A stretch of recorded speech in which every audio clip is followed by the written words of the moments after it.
E a gente tem também uma questão, não sei se é só aqui, a gente tem uma desconfiança do que é da terra, do que é daqui, né? A gente gosta de dar valor do que é de fora. E o mais engraçado é o seguinte, cara. Aqui, por exemplo, no seu caso, eu tenho certeza que daqui vai brotar um conteúdo muito legal, que é um conteúdo nacional, que interessa para todo mundo. Mas o goiano em si, ele tem essa síndrome de vira-lata. Porque, porra, cara, na academia aqui tem gente boa pra cacete. Mas são centenas de pessoas, profissionais, professores, gente muito boa, com conteúdo excelente que você pode fazer, que vai servir para todo mundo do país inteiro. Mas o povo acha que não. Tem que ser uma vedetezinha qualquer, aí uma estrelinha qualquer do Brasil. Cara, que nada.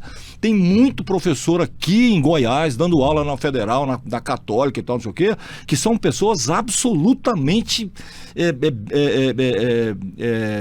são qualificadas, gente muito boa. Que aí, quando esse povo vem aqui no Jurubebas e despeja o conteúdo aqui, aí você fala, porra, bicho, esse cara é aqui de Goiás? É, de Goiás, entendeu? Muito é legal, isso. muito legal. Jovem Rodrigo, e aí? Podemos ir? Bora pra nós aproveitar enquanto a energia tá funcionando, né? Enquanto a energia tá funcionando, né? Então tá bom, vamos lá.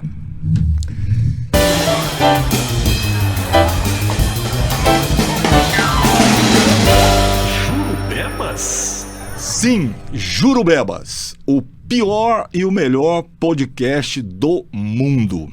Hoje a gente vai falar aqui com um cara que é advogado, é um profissional extremamente qualificado, um cara novo, não é? Mas que sabe muito, e eu espero tratar de um assunto aqui com ele que é muito importante e que as pessoas nem se tocam, que diz respeito, falando como leigo, diz respeito à quebradeira das empresas, entendeu? Quando uma empresa quebra, isso tem um nome, chama insolvência, mas, enfim, para você entender, o que acontece quando uma empresa quebra, né? Ela fica por isso mesmo, os funcionários vão ficar com o prejuízo, os credores, muito obrigado, mas eu quebrei, até logo, tchau. Como é que é isso? O que acontece na realidade? Como que você, que é credor, pode se proteger? Como você, que é funcionário, pode se proteger? E como você, que é empresário também, né, pode se proteger de alguma forma num processo desse, fazendo a coisa certa. Muito bem. O nome dele é Diogo Jaime. O cara tem mais de 15 anos de experiência nesse assunto, apesar de ser um sujeito jovem, né? E veio para cá, pro Jurubebas, para contar essa história pra gente, porque muita gente vai se interessar por esse assunto, eu tenho certeza, porque infelizmente isso é uma coisa que acontece muito mais do que a gente imagina. Você vê de vez em quando uma grande empresa, acontece isso, né? Entra lá num processo judicial de falência, sei lá o que e tal, mas na verdade existe empresas menores, pequenas, médias e tal, que passam por isso todos os dias. E hoje é o dia da gente tirar esse véu aqui completamente com o doutor Diogo Jaime. Diogo, prazer tê-lo aqui, obrigado pela sua presença, e o seu conteúdo é extremamente bem-vindo aqui no Jurubebas. Muito obrigado pela oportunidade, obrigado por me chamar de novo também. Eu recentemente fiz 39 anos, então já não estou mais tão novinho assim. O conteúdo, e obrigado também pela oportunidade de poder falar com o seu público, tentar sair um pouco dessa bolha técnica que é a recuperação judicial e a falência, para a gente poder mostrar para as pessoas, para a pessoa comum, né, do dia a dia, e as pessoas que todo mundo pode se envolver num processo de recuperação, né, num processo de falência. As pessoas tendem a achar que só o empresário entra no processo de recuperação. Na verdade, quando a empresa entra, quando ela pede a recuperação judicial ou quando é decretada a sua falência, ela arrasta com ela todo mundo que se envolveu com ela, né? Então, são fornecedores, são credores, a pessoa que comprou e não recebeu o produto, o trabalhador que estava ali. E se a gente for parar para pensar, Leal, o empresário, quando ele relaciona com outro empresário, ele assume esse risco, né? Então, existe lá o risco, existe quando a empresa quando ela é criada, a empresa, ela tem lá o contrato social e mostra lá o capital social dela. Então, aquilo lá praticamente ela dizendo o seguinte: olha, eu tenho isso aqui de patrimônio. Qualquer dívida se a minha dívida ficar maior do que se eu quebrar, é risco do negócio. Você tem a oportunidade de ter lucro e a oportunidade do risco de eu quebrar e, além do que está no meu contrato social, não conseguir te pagar. O trabalhador, ele não assume esse risco, ele não tem risco de lucro ali. Ele tem um valor pago pelo trabalho dele, né? E muitas vezes esse valor, ele começa a sofrer pequenos atrasos e a empresa começa a entrar em crise, ela pede recuperação judicial e no momento em que ela pede recuperação judicial, ela está autorizada pela lei a não pagar mais aqueles credores, nenhum credor, tá? Para a gente tentar entender, quando a empresa está em dificuldade, mas ela tem uma saída, ela pode ser salva, né? Ela pode se recuperar, é uma fase momentânea aquela crise, ela pede a recuperação judicial e no momento em que ela faz esse pedido para o juiz, ela tem que especificar todo mundo que ela deve. A partir daquele momento é um marco, quando o juiz analisa o processo, vê a documentação e autoriza que se processe a recuperação judicial. Autoriza ou não? Autoriza ou não. Nesse momento, o juiz não faz muito juízo de valor, tá? A decisão ali é muito mais uma questão técnica de documento. O juiz analisa se ele tem toda a documentação que a lei exige para pedir, tá? A recuperação judicial. Ele não tem muito poder de decisão nesse momento. E por isso, daí vem a importância dos credores. Porque quem vai decidir isso são os credores, não é o juiz. É um processo... caras que não vão receber se aquela falência for decretada. Exatamente. Na verdade, esses caras é que decidem se aquela empresa pode entrar no processo de recuperação judicial. Não, vamos lá. Vamos dizer, eu tenho uma empresa e aí eu devo X pessoas. E eu peço a recuperação judicial para o juiz. O que o juiz vai me autorizar nesse primeiro momento é me autorizar se eu tenho os documentos, se eu preencho os requisitos para continuar com esse processo. Tá? Então, o que ele faz é, eu defiro, o juiz analisou a documentação, o juiz vai e defere, autoriza o processo. O juiz faz isso, eu autorizo que você processe, vamos começar o seu processo de recuperação judicial. De agora em diante, todo mundo que você arrolou aqui como seu credor, né, que você deve a essas pessoas, você não pode mais pagar essas pessoas agora. Você vai me apresentar em 60 dias um plano, me dizendo como é que você vai pagar todos os seus credores. E esse plano, quem vai votar são os credores. Entendi. Então, quem vai decidir o futuro? Aí, daqui a um tempo, a gente vai chegar na Assembleia, chega lá, a devedora, a empresa, vai apresentar o plano para os credores. Durante esse período, eles vão negociar para melhorar o plano de um lado ou do outro. É uma negociação, tá? Bem franca mesmo, é uma negociação. E dentro dessa negociação, quem vai decidir são os credores. Simples assim. Se a recuperanda não conseguir votos favoráveis dentro do que a lei exige, falência. Isso é ruim para os credores ou é bom? Então, porque se os caras estão votando contra, eles precisam fazer essa avaliação, correto? Sim, perfeito. E aí, isso no futuro vai ser bom ou vai ser ruim para quem votou contra? Então, a gente precisa de analisar caso a caso. Por quê? O que acontece? Se o plano é simples, se ele apresenta como que ele vai pagar, normalmente ele apresenta um deságio, um desconto no valor, vamos supor, eu te devo 100 e eu vou te pagar 80 em 5 anos, tá? Essa da dívida que ficou lá, que a gente paralisou ela. Então, essa análise, e aí entra também o meu trabalho, né? Eu trabalho como administrador judicial. Esse processo de recuperação judicial, ou mesmo de falência, é um processo muito complexo. E o legislador, ele entendeu isso e a dificuldade de um juiz tocar esse processo sozinho. Então, como o juiz tem lá mais de 5 mil processos para cuidar, de diversas naturezas, e esse processo é um só, mas ele envolve, dependendo do processo, mais de 1.000 pessoas. Nossa. Né? Então, assim, a justiça autorizou que o juiz fizesse a nomeação de um administrador judicial. E é isso que eu faço. Já há mais de 15 anos eu trabalho com a lei e trabalho somente como administrador judicial. Então, o que acontece? Qual que é o nosso papel ali? A gente, no processo de recuperação, a gente faz a fiscalização da empresa. No momento em que ela entra em recuperação judicial, que o juiz autoriza o deferimento, ele já nomeia o administrador judicial e a gente vai fazer a fiscalização da empresa. Ou seja... Uma radiografia, né? Mais ou menos. Total. E ela é pública. Ou seja, um dos princípios que rege o nosso trabalho é dar publicidade para isso. Eu gosto de fazer sempre a imagem, quando a gente vai apresentar para a empresa, o termo administrador judicial não é muito bom, né? porque eu já tive casos em que eu fui chegar na empresa, né? O juiz nomeou, a gente foi lá para conhecer a empresa, o dono da empresa me passou a chave e falou, bom, doutor, agora o senhor senta aqui e vai tocar o negócio. Eu falei, não é bem assim não, jovem. Eu não virei administrador da sua empresa, não. Eu sou administrador judicial, é outra conversa. Exatamente. Até porque Jesus Cristo. Então, assim, a gente trabalha com empresas de várias naturezas, várias atividades, então a gente não tem nem essa pretensão. Claro, né? Seria um absurdo, né? Total. Né? E nem a justiça imagina que a gente consiga fazer algo melhor. Então, qual que é a ideia ali? Sabe aquele, eu não sei o nome técnico, mas sabe aquele aquário que tem de formigas? Em que você coloca um vidro e você consegue ver o trabalho da formiga lá dentro, para onde que ela vai. O nosso trabalho é fazer esse vidro com a empresa. Entendi. É transparecer toda a atividade dela, a gente olha ela para trás, para tentar entender como é que ela chegou naquela dificuldade, porque na recuperação judicial, a ideia é que, olha, eu estou passando por um momento de crise momentânea, mas eu vou melhorar. Por causa dessas conjunturas, eu cheguei até aqui, mas eu tenho uma história, eu consigo melhorar e a gente vai melhorar assim, assado, fazendo dessa forma. Quer dizer, só abrindo um parênteses aí, a relação do administrador judicial com o dono administrador da empresa é fundamental, então. Porque esse cara pode, inclusive, te ajudar nessa radiografia.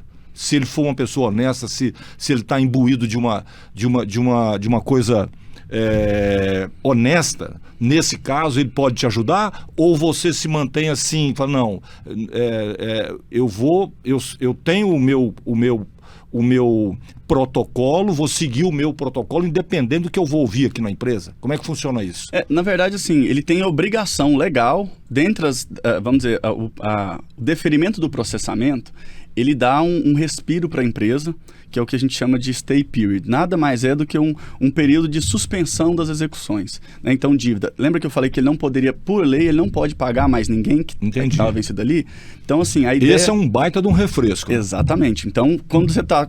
Né, penhora na conta e o dinheiro vai entrar, mal entra, já pega com penhora, credor na sua porta, fornecedor que não te entrega mais.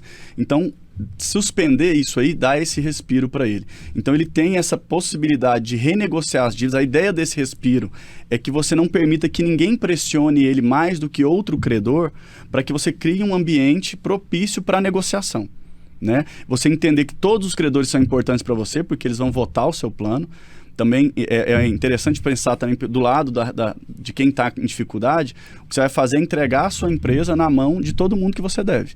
Então, esse plano tem que ser muito bem costurado, muito bem negociado e entender a sua capacidade de negociação, a sua capacidade de pagamento e também o credor também tem que entender o seu lado. Olha, eu já lucrei tantos anos com ele aqui, ele está passando por um momento, mas é melhor talvez ele continuar em atividade e amanhã eu continuar vendendo para ele. Eu continuo tendo um cliente. Exatamente. Então, assim, dentro todos esses benefícios que ele tem algumas obrigações. Dentre elas, eu passo, né, a administradora judicial passa a ter acesso irrestrito à documentação dele. Óbvio que ele vai falar assim, olha, Diogo, isso aqui eu não pode ir a público, vamos por algum segredo industrial dele, né? Tudo bem, a gente vai respeitar, mas eu preciso de ter acesso a toda a questão documental, de onde está saindo dinheiro. Então a gente tem, né, a gente conta na empresa com auditores que fazem uma fiscalização. Então, assim... Quer dizer, você representa uma equipe que vai junto ou não? Sim. A minha empresa eu tenho profissionais de diversas áreas. E a gente faz contratações mediante a necessidade. Entendi. Né? Então, se é uma empresa... agora está acontecendo bastante a recuperação judicial de produtores rurais. Né? Então, eu tenho que contratar um agrônomo para ir lá ver como é que aquela pessoa, aquele profissional, está tratando a terra dele, ele está tirando tudo sem tratar ela direito. Então, se ele fizer isso, na próxima safra, vai diminuir a quantidade de grãos, por exemplo. Então, a gente sempre se respalda de um lado técnico. Para quê? Para a gente poder mostrar para os credores o que a empresa está fazendo. O que a gente sempre tenta falar com a empresa é o seguinte, olha, o nosso trabalho aqui é transparecer o seu trabalho. Se você fizer um bom trabalho, o nosso laudo vai te ajudar a aprovar o plano. Se você continuar, se você chegou até aqui, convenhamos, você teve né, muitas vezes a gente chega na empresa, ela tem mais de 50 anos de atividade e entrou em recuperação. Então, assim, você fez muita coisa certa. Mas porque para durar 50 anos. Exatamente. E tanta crise que o Brasil já passou. Claro. Né? Aliás, então... o Brasil agora nem tanto, mas já foi terrível, cara do céu. Sim.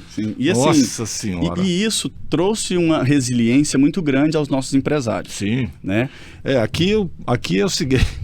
Aqui é o seguinte, cara, sujeito para conseguir ser empresário no Brasil não é fácil, não.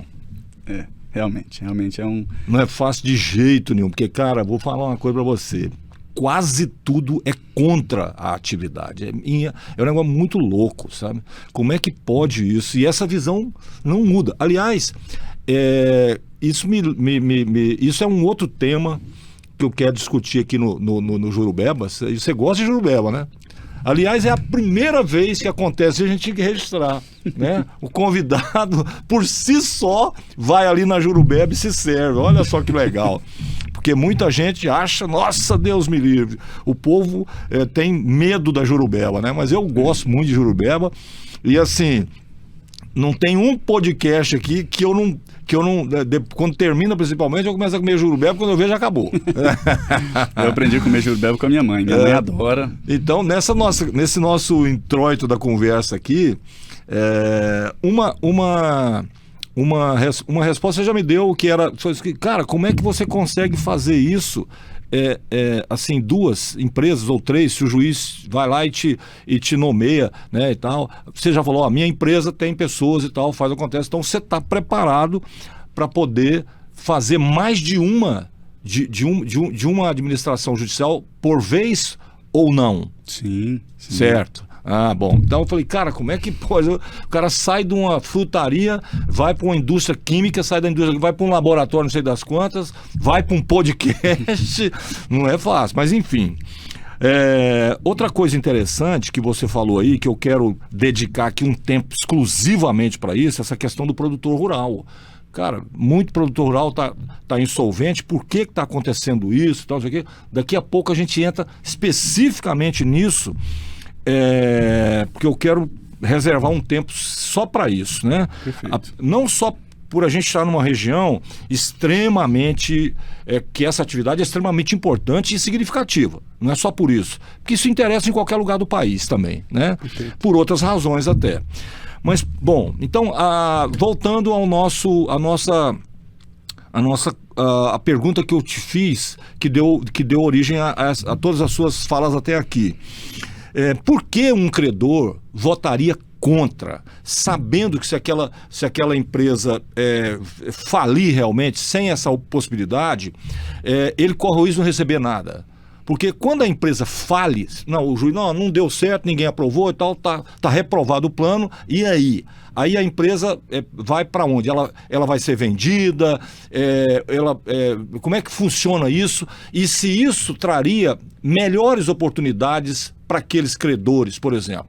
Nós não chegamos aos funcionários ainda, nem aos clientes daquela empresa. Vamos começar por aí. Bom, quando a empresa fale, o trabalho, vamos dizer, na recuperação, o meu trabalho é de fiscalização, né? Eu vou transparecer o que a empresa está fazendo, a atividade da empresa para os credores. Quando o seu relatório é negativo, isso é quase certo. Quando você, com o seu trabalho, chega à conclusão que aquilo é uma baderna, não tem jeito mesmo, isso aí já é uma sentença de morte. Eu não sei se chega a ser uma sentença de morte. A questão é que, assim, o grande problema, e é por isso a importância de estar aqui hoje, é que muitos credores não se atentam à importância que eles têm para o processo. Entendi. O peso do voto deles. Ele tem eu acho que a explicação que eu encontrei ao longo desses anos é que a gente traz ainda um ranço de como que era o decreto-lei. Se você me permitir um histórico rápido... Claro, vamos lá. Nós temos todo o tempo do mundo. Ótimo, então estou em casa. A gente tinha, antes a lei atual, ela é de 2005, 11.101 de 2005. Ela mudou bastante como era o processo de falência, que antes a gente tinha o decreto-lei 7661 de 45. Nesse período todo aí que a gente teve de lei, do decreto, os credores não participavam nada do processo. Como é que era? A doutrina chamava a recuperação, que na época chamava concordata, e a falência, de um favor judicial. Como é que era? O devedor chegava para o juiz E a lei já previa a forma que ele tinha para fazer. Não tinha negociação. Ele chegava e falava, olha, se você for pagar 100% dos credores, eu te dou 2 anos. Se você for pagar 50% dos credores, 50% que eu quero dizer assim, se eu te devo 100, eu vou te pagar 50%. Então, com 50% de desconto na sua dívida, você paga à vista e quita todo mundo. E à medida em que você vai aumentando o percentual de pagamento dos seus credores, eu vou aumentando o seu prazo. Eu te dou mais prazo, só que você paga mais as pessoas. Isso não poderia ter virado um negócio? O problema não era nem esse. O problema é que, assim, como o devedor pedia e quem me determinava isso, autorizava ou não, era o juiz, ao credor era imposta a vontade do devedor e do juiz. A maioria, o que aconteceu e criou esse ranço que afastou os credores do processo de recuperação. Como ele não participava da negociação, às vezes ele não ficava nem sabendo. O administrador judicial, na época, chamava síndico, ele era nomeado pelo juiz, só que ele era necessariamente o maior credor. Então, o que acontecia? Muitas vezes, o maior credor era banco. E o banco não tinha interesse em nomear alguém para ficar cuidando do processo. Então, o processo ficava patinando em quem seria o síndico. Enquanto isso, o juiz tinha que autorizar a concordata. E, normalmente, o que o cara falava? Olha, eu vou pagar os meus credores 100% em 2 anos. E o juiz autorizava, ficava patinando lá, o processo demorava, não tinha ninguém que estava auxiliando o juiz, ninguém com interesse em fazer o negócio andar. Quando voltava 2 anos, o que tinha acontecido? A empresa já não existia, o empresário tinha vendido todos os bens e ninguém recebia nada. Então criou-se durante muitos anos... Ou seja, era uma arapuca armada e quem pagava o preço era o credor. Exato. Era uma forma de o devedor... Porque o empresário ele sempre enxerga na frente. Ele sempre analisa o processo, a vida da empresa dele há alguns anos à frente. Quando ele percebe que ela não tem mais saída... Ele fazia isso, vendia os bens, desviava e não acontecia nada.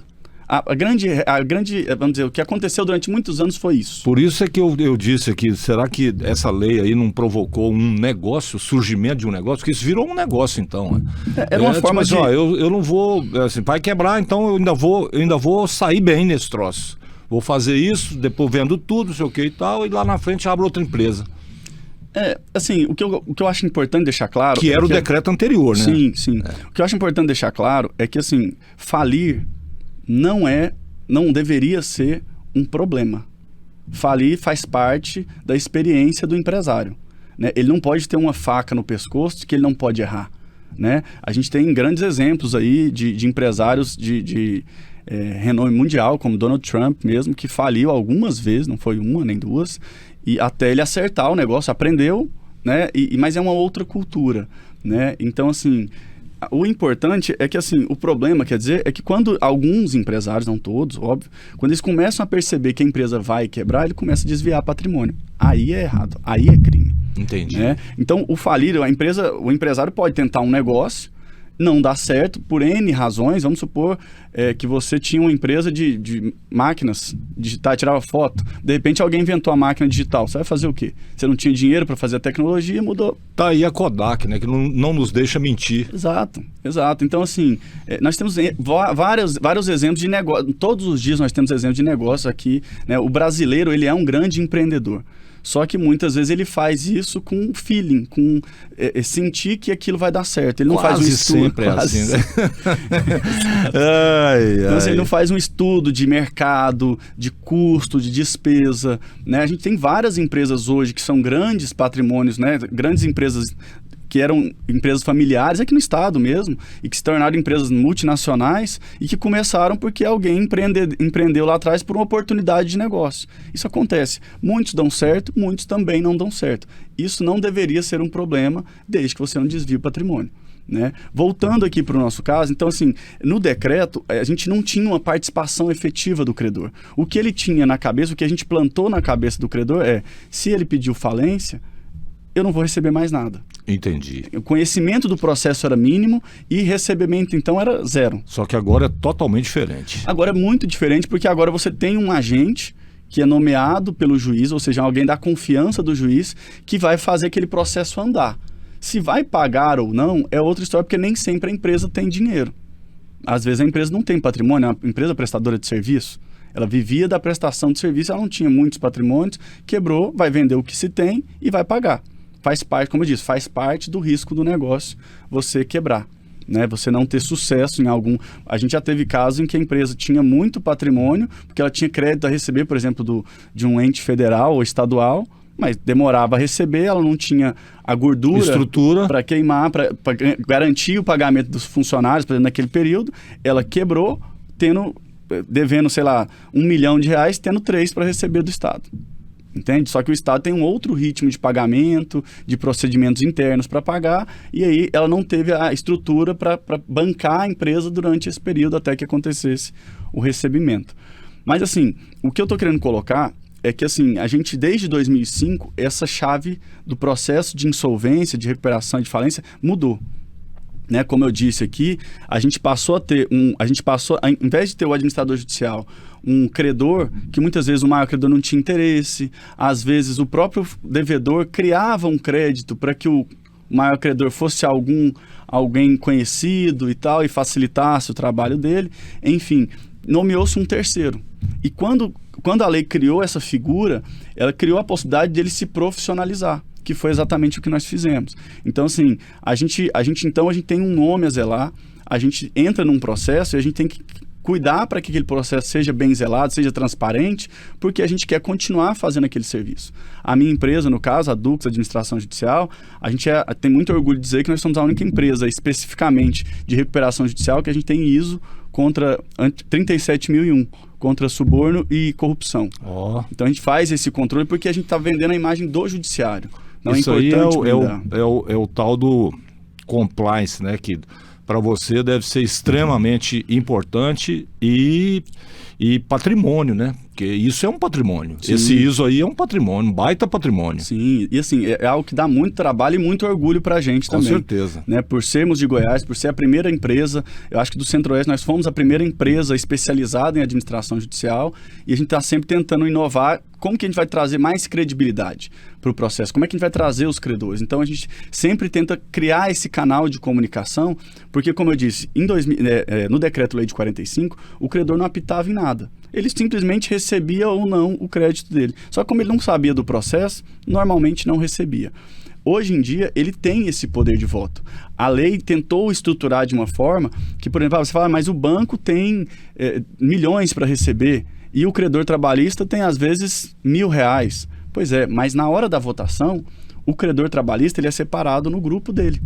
Então, o plano tem que ser aprovado em cada uma das classes. Entendi. Entendeu? Então, na classe do trabalhista, não interessa se eu te devo R$1 ou se eu te devo 100 mil, porque o voto é por cabeça. Então, o seu voto do trabalhista é tão importante quanto o voto de outro trabalhista que tenha muito mais crédito para você. Tem o mesmo peso. E ele tem que conseguir a aprovação em todas essas classes. Quando você diz trabalhista, você está se referindo aos funcionários dessa empresa, não? Sim, são todos os créditos advindos de uma relação de trabalho da empresa. Entendi. Mesmo aqueles que são, por exemplo, empresas contratadas. Por exemplo, o cara tem uma empresa que produz, que presta um serviço de limpeza e aquela empresa era contratada. Isso aí está na relação trabalhista? Ou não? Não, aí tem que analisar o contrato. Entendi. Nesse caso, normalmente no exemplo que você deu, a empresa tem um contrato com outra empresa. Então, o que ela deve é aquele contrato. Ele é o credor. Exatamente. Entendi. Até porque esse credor vai ter que, se a empresa não pagar, ele vai ter que pagar, né? Então, com certeza. E nesse caso aqui, o credor trabalhista, nesse caso da recuperação, ele vai tentar pegar só os trabalhistas da empresa. Entendi. Então, ele deve lá... São 4 grandes grupos, tá, de credores. Então, nós temos credores trabalhistas, o credor com garantia real, que normalmente são bancos, né? Nada impede que um credor, pessoa física, possa, mas não é muito corriqueiro que uma pessoa faça, empreste dinheiro com garantia real. Nós temos os credores sem garantia nenhuma, que são os conhecidos credores quirografários. Então, qualquer credor que não tenha garantia é quirografário. E tem os credores que são MEPP. Então, nós temos essas 2 grandes classes, 2 grandes grupos, aí, trabalhista e MEPP, que eles são destacados pela lei. Independente se o seu crédito... Eles são protegidos pela lei, é isso? São protegidos porque o voto dele vale por cabeça. Entendi. Entendeu? Então, ele equaliza todo mundo dessa classe, independente do tamanho do seu crédito. Entendi. Entende? E é por isso que eu digo da importância do credor participar. E muitas vezes também, o Leal, acontece em caso em que a empresa apresenta o plano, negocia, aprova o plano, só que para o credor, como é que ele faz para pagar? Ele tem que ter seu contato, ele tem que ter sua conta bancária, o Pix. E aí, o que o credor, a devedora coloca no plano? Fala, olha, se eu não tiver os dados, se o credor não me apresentar porque a gente publica edital, né, a gente tenta dar divulgação, a gente, no nosso caso não, a lei exige... E muita gente não fica sabendo. Não fica nem sabendo. E Agora aí, eu entendi a entendeu? importância desse povo participar. Exato. Além da votação, de acompanhar, e como eu disse, como tem um administrador judicial, ele está ali para te ajudar a compreender o processo. Se você está envolvido num processo de recuperação judicial ou de falência, procure saber quem é o administrador judicial, tá? Entre em contato para tirar dúvidas, entender em que fase está o processo. Como é que faz? Porque assim, na pior das hipóteses, procure ele para saber como é que você vai oferecer os seus dados para quando chegar o momento devido, porque ele também fiscaliza isso, que seja feito o pagamento. Nesse caso aí, existe a possibilidade, por exemplo, desses grupos contratarem procuradores, ou seja, outros advogados, para fazer isso? Por exemplo, os funcionários dessa empresa contrataram um procurador, um advogado, que vai tomar a frente disso, os credores fizeram isso, os bancos fizeram isso. Existe essa possibilidade? Ou essa relação vai ser sempre assim, Léo, eu estou fazendo uma administração judicial de uma empresa que tem 3.000 funcionários. E agora é o seguinte, como é que essas pessoas vão participar disso? Como é que elas vão estar presentes nesse processo para não perderem o que elas precisam receber dessa empresa? Porque no caso do pagamento, por exemplo, então foi aprovado e tal, não sei o quê. Existe uma sequência de importância que a empresa vai ter que quitar? Por exemplo, primeiro você quita isso, depois você quita aquilo, depois você quita aquilo. Existe essa relação? Onde o funcionário entra nessa relação? Entendi. Não, excelente pergunta, são duas aí. A primeira é sim, os credores podem se organizar, tá? E nomear. E outra, não precisa necessariamente, é ótimo que seja, tá? Mas para representá-lo em assembleia, não precisa de ser advogado. Entendi. Tá? No processo precisa. É importante que seja advogado para defender os seus interesses. E assim, a lei até facilitou no caso de sindicatos. O sindicato pode ir lá, no caso de uma empresa, né, específica, o sindicato pode tomar a frente e representar todo mundo que é sindicalizado dela. Entendi. Isso é muito interessante, e aí entra a importância de você tomar pé do processo e junto com outros colegas, com outros credores. Por quê? Lembra que eu falei que é o voto que interessa? Se você se organizar com outros credores, vocês vão ter muito mais poder de negociação. Com certeza. Né? Um dos princípios do processo é que ele não pode tratar os credores de uma mesma classe, de uma mesma identidade, de forma diferente. Tá? Existe um princípio aí da isonomia entre os credores. Então é o seguinte, quanto aos credores trabalhistas, por exemplo, vamos focar neles aqui, se eles tiverem uma organização entre eles, ou seja, vamos supor que nesse processo nosso a gente tem 100 credores trabalhistas, tá? A empresa vai precisar de 51 desses votos, dos presentes em assembleia. Aí é que está a importância. Ele precisa da maioria dos presentes. Então, se for só dois, pronto. Se for só dois e não tiver ninguém, esses dois vão decidir o futuro de todo mundo. Entendi. Entendeu? E se esses dois tiverem um crédito de R$100 e o plano prevê que ele vai pagar, quem tiver até R$100 no primeiro mês, eles estão satisfeitos. Eles vão votar no interesse deles e vão jogar o jogo. E os outros é que procurem a justiça. E vão receber também, mas vão receber provavelmente... Nesse caso, já passando para a segunda pergunta também, a lei também protege os credores trabalhistas porque ela coloca limite. A ideia do processo, lembra que eu falei? É criar um ambiente propício para que devedor e credor possam negociar, transformar isso num plano de recuperação e apresentar, se caso seja aprovado, apresentar para o juiz, analisar se tem questões ilegais e aprovar ele e começar a ser cumprido. Tá? Qual que é o grande negócio? Tem um ponto aí que são os credores trabalhistas. A lei entende que eles têm uma hipossuficiência, então faz uma proteção. Olha, com relação aos credores trabalhistas, a regra geral é que você tem que pagar eles em até 1 ano. Nada impede que eu aplique deságio ou desconto nesses credores. Eu posso aplicar, eu devo X e vou pagar metade em até 1 ano. Vou pagar vocês no último dia. Meu plano prevê que eu vou pagar todos os credores trabalhistas com 50% de desconto no 30º, 64º dia. E é isso que esses credores vão ter que aprovar. eles vão aprovar. É o que eu estou falando. De novo, a importância das pessoas estarem lá. Exatamente. Que elas podem dizer, não, como assim 50%? De jeito nenhum. Exato.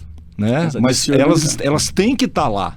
Sim, elas têm que se organizar, na pior das hipóteses, como você sugeriu. Se organizem, nomeia um e fala, olha, o que a gente quer é isso. É isso. Se você chegar com essa pessoa na assembleia, conversar com a empresa e falar, olha, eu estou aqui, eu tenho a procuração, apresentou a procuração antes, tudo, fala, olha, eu represento X credores. O que a gente quer, a gente não vai aceitar 50%. E a vontade da maioria lá já está estabelecida, está aqui, a gente só aceita 80%. Exato. E pronto, ou 30%, sei lá, Ou enfim. não aceita Ou não design, aceita. te dá o prazo que você precisar, a gente entende, né? Mas a gente quer dessa forma. Ou seja, então, aqui já vai um detalhe interessante para quem está acompanhando o podcast. Ó, seguinte, se você pertence a uma empresa que está neste processo, então você já sabe, né, que precisa entrar em contato com todos os seus colegas de trabalho aí, todos os funcionários, para dizer, a gente precisa participar desse negócio.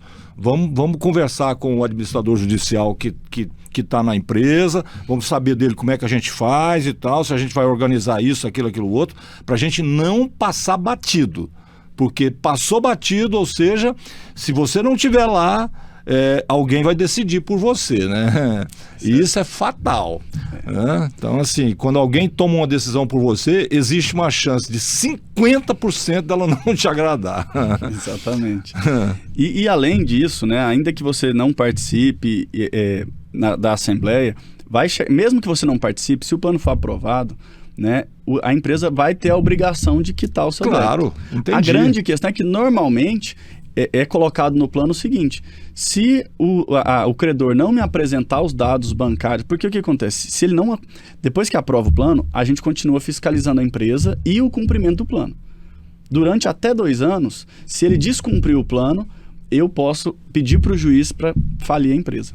Entendi. Entendeu? O juiz tem capacidade, tem competência para quebrar, transformar, que a gente chama de convolar em falência. Transforma o processo de recuperação em falência. Então a gente segue nessa fiscalização.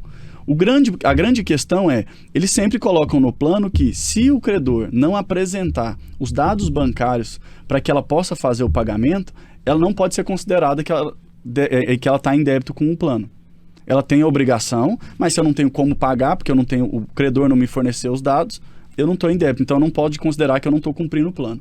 O dinheiro vai ficar aqui na empresa, no momento em que ele me apresentar, eu pago ele. Se ele não me apresentar, fica. Tem um prazo para esse credor apresentar isso? Porque não pode ser pela vida toda. E aí, como é que fica? Então, até recentemente, até a alteração que nós tivemos na lei 11.101, recentemente nós tivemos uma nova alteração, não tinha essa previsão de prazo. E aí ficava essa dúvida na justiça. Cara, eu tenho um cara aí que a minha empresa deve R$1.000 para ele, tem 25 anos e continua devendo. Exato. E o plano normalmente prevê uma atualização e tal, mas enfim, agora ela prevê esse prazo de até 3 anos para o credor, né? Ou o cara fica sabendo nesse período, ou então perdeu a grana. Ele tem 3 anos para tentar pedir. Então, assim, e é muito simples, como eu disse. Às vezes, eu entendo também que o que afasta um pouco o credor é que ele fica com medo, vou ter que contratar um advogado para isso, né? Vai ser custo, eu já estou sem receber e vou ficar mais, vou ter que gastar para receber, melhor deixar para lá e tal. Por isso da importância de entrar em contato com o administrador judicial, tá? Porque, como eu disse aqui, participar da Assembleia não precisa de ser advogado. Entendi. Né? Você pode, não, mas vai ter que ir lá. Bom, então junta uma turma, vê uma pessoa só, vocês dividem, em vez de todo mundo ir para lá, divide a despesa desse cara, vai só um representando todo mundo. Então você diminui o custo. E na pior das hipóteses, não vai dar mesmo. Então vou acompanhar a Assembleia. Normalmente hoje as Assembleias acontecem muito pelo YouTube, né? As transmissões, então você pode participar online. A gente tem feito muita Assembleia online exatamente por essa democratização, a pessoa de todo lugar participa. A gente já teve várias Assembleias que a pessoa estava dentro do carro, assistindo pelo celular, participando, questionando, votando, né? Então, assim, se de tudo não deu para participar, acompanhe o seu processo junto com o administrador judicial, tá? Para quando chegar o momento, você fornecer seus dados. Você fornece seus dados bancários, mas eu vou ter que contratar um advogado. Não, fornece, normalmente a gente faz, eles pedem por e-mail. A própria empresa disponibiliza um e-mail próprio, ou manda para o administrador judicial, o administrador judicial manda para a empresa. O importante é que seus dados estejam com a empresa para que ela não possa, amanhã, dizer, olha, eu não paguei o Leal porque ele não me forneceu os dados dele. O dinheiro dele está aqui, mas ele não me forneceu os dados, eu não tenho como pagar.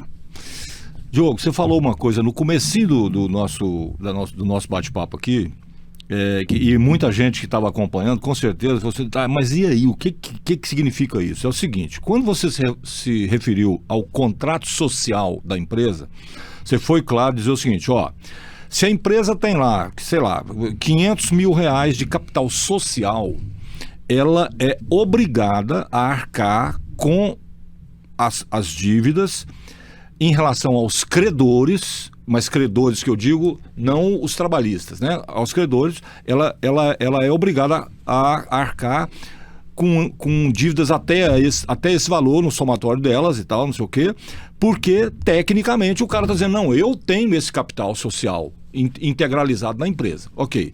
Só que você diz também que isso não se aplica, se é que eu entendi, aos funcionários da empresa. Eu queria que você explicasse melhor isso, para não ficar dúvidas aqui. Tá. Com relação ao capital social, o que a gente tem ali é o valor que os empresários, os sócios, né, eles dedicaram ao negócio. Não necessariamente aquele valor está depositado em juízo, guardado ou rendendo. Mas ele tem que representar o patrimônio. Sim. O que ele está colocando ali na junta comercial, ele declarou que ele investiu aquilo. Então, na compra de equipamentos, né, na contratação de pessoas, enfim, aquele dinheiro foi diluído na confecção, na construção do negócio. Via de regra, esse valor está sempre defasado. E nós temos um outro porém também.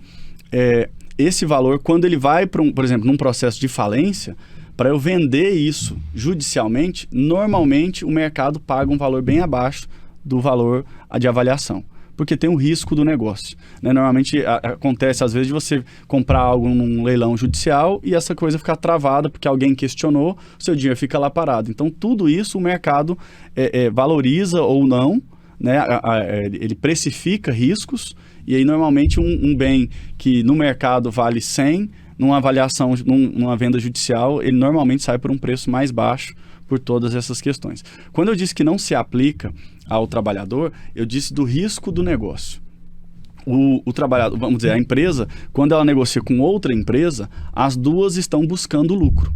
Então elas têm o risco de não dar certo o negócio, de eu simplesmente não te pagar e eu ter que gastar para fazer isso, mas eu tinha um risco do mercado, eu joguei esse risco de lucro no meu negócio que eu vou fazer com você, e aí a gente assume riscos e corre o risco também de ter lucro.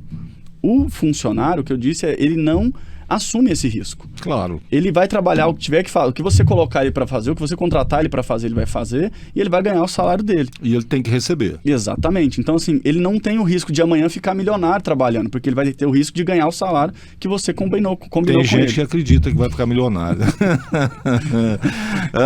Eu não conheço nenhum caso. Bom, tem alguns aí que são atletas profissionais, sei lá o quê, por exemplo, vai trabalhar não sei aonde, aí ganhando milhões e tal. Mas, isso é menos que zero, põe um monte de zero, 0,00001. E ainda que fique, é o que a gente combinou previamente. Eu não tenho risco de ganhar mais, a não ser que seja uma participação e tal, mas assim, exatamente por ele não assumir esse risco, que a lei traz, né, algumas proteções ou alguns benefícios, né, para o credor trabalhista. Então, ele tem alguns, vamos dizer, quando a empresa pede recuperação judicial, o plano dela tem duas limitações com relação ao credor trabalhista. A primeira regra geral é de pagar a integralidade do crédito em até 1 ano, né? E os primeiros, os salários, o que for só realmente salário, ele tem que, limitado a 5 salários mínimos, ele tem que pagar em até 30 dias. Então, como é verba alimentar, né, ele já tem que, aprovou o plano, ele já tem que fazer esse, vamos dizer assim... Até 5 salários mínimos? Isso. Trabalhadores que ganham até 5 salários mínimos vão receber... Não, o valor estritamente salarial do que está devendo para ele, certo, ele tem que receber em até 30 dias. Entendi. Já é uma ajuda enorme, né? Porque sim, como é que o cara fica sem salário, sem nada, sem dinheiro nenhum e vai esperar 1 ano? Sim. E assim, realmente... dentro do que o legislador pôde fazer ali, porque imagina você que num processo de...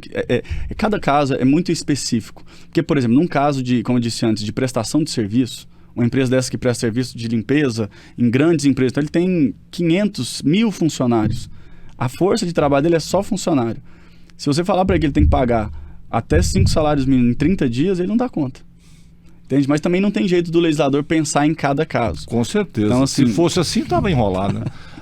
Cada lei teria que ter 1 bilhão de artigos. Exatamente. Bom, deixa eu dizer uma coisa para você. Eu vejo você assim, Diogo, daqui a algum tempo, escrevendo um livro, né? E o teor desse livro se relacionando com o seguinte tema: o que fazer para não chegar nesse ponto? Ou seja, o que fazer para não entrar em recuperação judicial? E por que eu estou te dizendo isso? E para motivar uma pergunta. Nas suas experiências como administrador judicial, entrando em X empresas, vendo um monte de coisas, vai surgindo na sua cabeça, você é um cara inteligente e tal, já vi esse filme, já vi esse filme, já vi esse filme. Já vi esse filme pode te motivar a escrever alguma coisa, alguma obra, né, cujo objetivo seja que essas pessoas evitem isso que você vai entender como, cara, não tem. Quando acontece isso, o resultado é aquele. Quando acontece isso, a consequência é aquela. Ou seja, aí a pergunta: você já tem isso, assim, você costuma falar, quando você vai para uma recuperação judicial, assim, eu já sei que eu vou encontrar. Isso já está acontecendo com os seus 15 anos de experiência? Olha, difícil, né? Eu tô tentando assim, a gente consegue encontrar alguns padrões, né? É fácil já é possível identificar alguns padrões, mas para a gente é muito complicado, porque o que eu aprendi ao longo desses anos é que cada atividade é um mundo que existe e que a maioria das pessoas não entende ou nem enxerga, tá? Então, por exemplo, eu lembro do primeiro processo que eu peguei uma falência, era de um curtume. Eu não sabia nem por onde era. Passava exatamente. Aquilo. E aí, quando eu entrei eu tive que vender o negócio, então eu tive que procurar pessoas para avaliar aquilo. E aí você entra num mundo, de repente você descobre que existe uma feira própria e todo mundo se conhece, e o mercado é muito ligado no internacional, no dólar, no euro, porque eles exportam muito. Então, assim, um negócio que eu nem sabia que existia, de repente se abre uma caixa, assim, sabe? É muita coisa, é muito detalhe, muita riqueza de detalhe, e aí você começa a entender por que aconteceu aquilo, como que aquilo tem valor, aonde aquilo se aplica, e assim é em toda atividade, todo ramo que a gente entra tem muitas suas especificidades. Então, assim, o padrão que eu consigo encontrar muito é aquilo que a gente estava falando da resiliência do empreendedor brasileiro. O empreendedor brasileiro, principalmente o mais antigo, ele já passou por tanta moeda nova, por tanta adaptação, por tanta crise, por tanto pacote financeiro de governo, que ele sempre pensa assim, eu vou passar por essa também, sabe? Entendi. E aí ele começa naquela fase de negação do processo de recuperação. Ele demora demais a tomar a tal da decisão. A aceitar. Ele já sabe, mas ele quer acreditar que é mais uma crise como tantas difíceis que ele passou, e aí quando ele não consegue mais, quando ele vê que ele não vai sair mais, às vezes é tarde demais. É mais ou menos o que acontece com o sujeito que está sendo traído, né? Isso é para aliviar um pouco. É mais ou menos, não, cara, não, nega, mas no fundo, ele sabe que tem duas coisas apontando na cabeça dele e que vão sair de qualquer jeito, não tem para onde correr, né? Sim. Mas, enfim, desculpa por ter quebrado o seu raciocínio, mas de vez em quando tem que fazer uma piadinha, porque, cara, sobre a resiliência do empresário, né? O sujeito já tomou tanta porrada, mas tanta porrada, e sobreviveu a isso, né? Que ele acredita. Esse é o problema. Cara, mas olha, tá tudo indicando que não e tal. E outra coisa, né? As consequências, as causas, às vezes, elas são externas. Não tem nada a ver com a empresa. O cara vem sei lá, uma crise não sei aonde, pum, acabou. Vem uma pandemia, imagina a quantidade de gente que não chega num processo desse por conta de uma coisa que era absolutamente não só imprevisível, mas incontrolável. Como é que, cara, gente que lidava com público, restaurantes, por exemplo. Como é que essas pessoas fizeram? Aqueles que tinham muita estrutura e mudaram e renovaram, e entraram no delivery, conseguiram, então, mas muitos simplesmente atolaram e não conseguiram sair e quebraram mesmo. enfim, né? Realmente, assim, é o que eu disse, é muito difícil, porque, assim, a crise, ela tem N motivos. Às vezes é uma má administração, às vezes é a não leitura do mercado, às vezes é um mercado que está punjante de crédito, e aí você pega crédito sem precisar, e aí a situação financeira do país econômica muda, os juros que estavam baixos ficam altos, como está alto, o juro fica alto, o dinheiro fica difícil, as pessoas diminuem de comprar de você fez compromisso contando que ia vender, não consegue pagar. Em relação a isso, por exemplo, você falou em administração e crédito.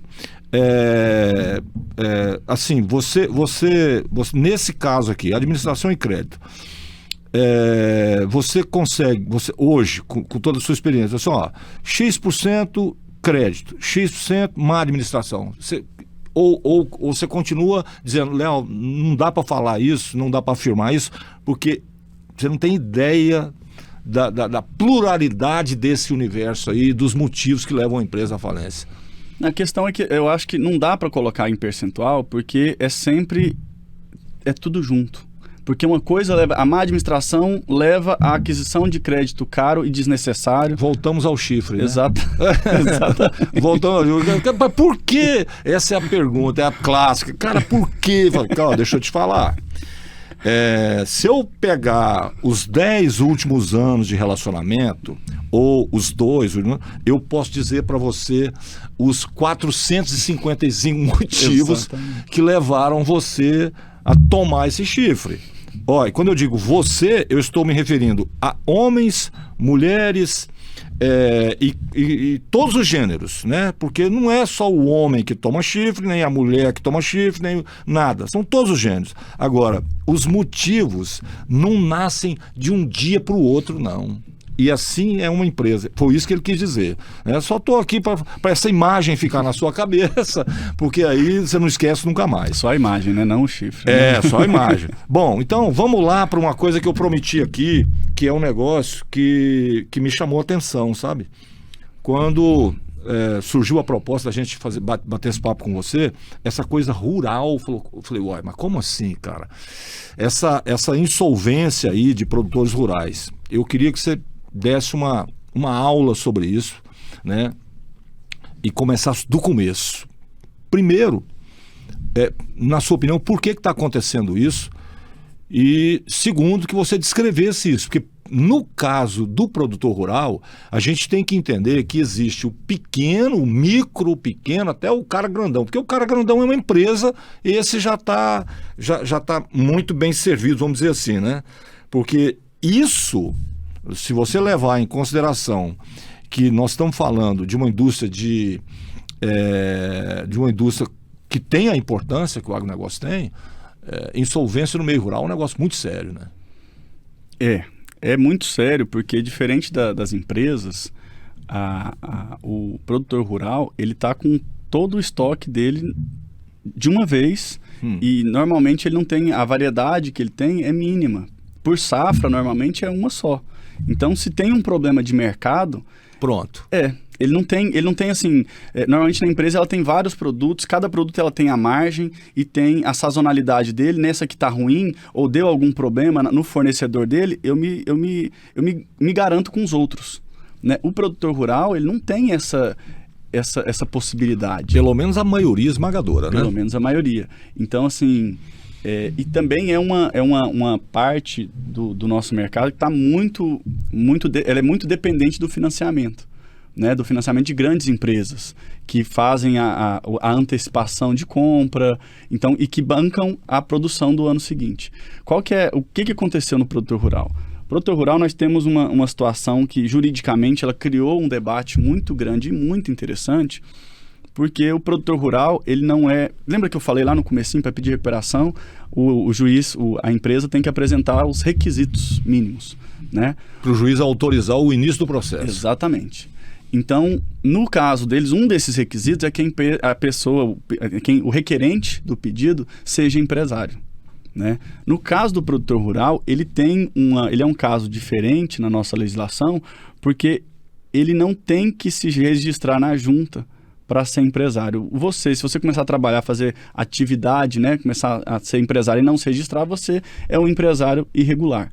O produtor rural, se ele não se registrar ou não é uma opção dele. Entendi. Tá? Só que na lei não fizeram essa observação e lá exigia que a pessoa tivesse 2 anos de inscrição na junta. Então passou-se a ser exigido o empresário, ele era um empresário rural, ele não estava irregular, mas para pedir a recuperação ele tinha que estar inscrito na junta. E começou-se uma discussão com relação a isso há alguns anos, quando alguns grandes empresários começaram a pedir, o empresário rural começou a pedir recuperação. E aí começou a discutir se ele tinha ou não que estar inscrito, enfim. Estou trazendo esse histórico porque isso fez com que muitas pessoas olhassem para a lei de recuperação para o produtor rural.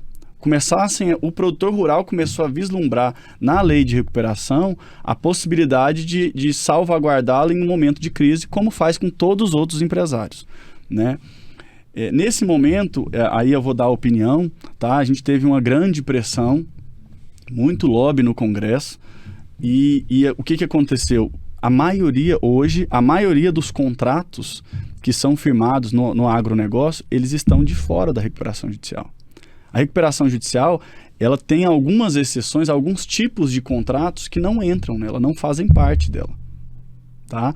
E no caso do produtor rural, por uma questão de lobby, entendo eu, dessas grandes empresas que fazem esses financiamentos, esses produtores rurais não podem se valer, a maioria dos seus contratos, CPRs, enfim, não se submetem ao processo de recuperação judicial. Isso significa? Que ele fica de fora. Vamos supor, deu problema na minha safra aqui, eu não consegui o preço e tal, estou devendo todo mundo. Só que quando eu vou olhar quem eu estou devendo, os meus contratos não se submetem. Então, quando eu for pedir recuperação para o juiz, são só os meus credores pequenos, normais, que não têm esse tipo de contrato, que vão ficar de fora. Vamos supor, a minha dívida total é de 10 milhões. Só que desses 10 milhões, 8 está em CPR, que é um tipo de contrato próprio do meio agrário. Então, se eu fizer o pedido de recuperação, eu só vou ter aquela suspensão das execuções e poder negociar com 2 milhões. Com uma parte de crédito que não são os créditos que estão de fora da recuperação. Quer dizer, a maioria não vai receber nada. Não, eles ficam de fora na condição de que a recuperação não os atinge. Ele pode continuar cobrando o empresário. Entendi. Entendeu? Ele não suspende. A ele não se aplica o processo. Então, para o dono desse contrato, é como se esse processo não existisse. Então, ele dá uma segurada ali, mas ele vai continuar cobrando. Ele não se submete a ele não tem que sentar para negociar, ele não vai ter prazo para pagamento, nada. Entende? Entre esses credores, onde você viu o lobby? Porque essas CPRs são feitas por grandes empresas. Entendi. Essas grandes empresas antes... Estão protegidas. Antes não estavam. Os processos delas começaram... Ou seja, o que acontece? Vamos dizer, uma empresa X financiou a safra de um produtor rural porque ela já vendeu aquele grão lá na Bolsa de Chicago. Certo? Então, eu pego esse grão aqui, eu pago por ele na safra anterior e eu fico esperando ele. O que estava acontecendo? Quando chegava o momento de colher, o produtor ia lá, pedia recuperação judicial e falava, olha, eu não vou pagar, eu não vou... Paralisa todas as minhas dívidas, inclusive essa dívida com quem forneceu o dinheiro para ele produzir. Então, ele parava, ele já tinha recebido por essa safra, entendeu? Aí ele falava, parou tudo, eu não vou te entregar, eu não vou cumprir meu contrato porque o seu contrato está na recuperação. Ele vendia aquela de novo, dava um gás e falava, a sua safra eu te pago na safra que vem. Entendeu? E aí começou... Qual que foi a ideia? Falou, olha, esses tipos de contratos, X, Y e Z, não vamos entrar aqui para não ficar muito técnica a questão, esses contratos, então, não se submetem à recuperação judicial. Então, nessa história que eu contei aqui, se você pedir recuperação, pode pedir, mas esses grãos são meus, você vai ter que me entregar de qualquer maneira. Agora então, sim.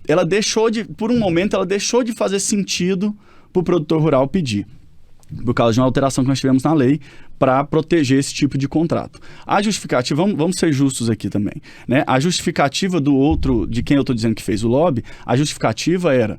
eu preciso receber, eu já paguei por isso. Exatamente. Se você não der essa segurança para quem banca os contratos, a produção no Brasil, a gente vai deixar de produzir, porque não vai ter esse dinheiro, se você não dá a segurança para ele, vai deixar de fazer esse investimento e a qualidade do nosso grão vai diminuir, a quantidade também vai diminuir.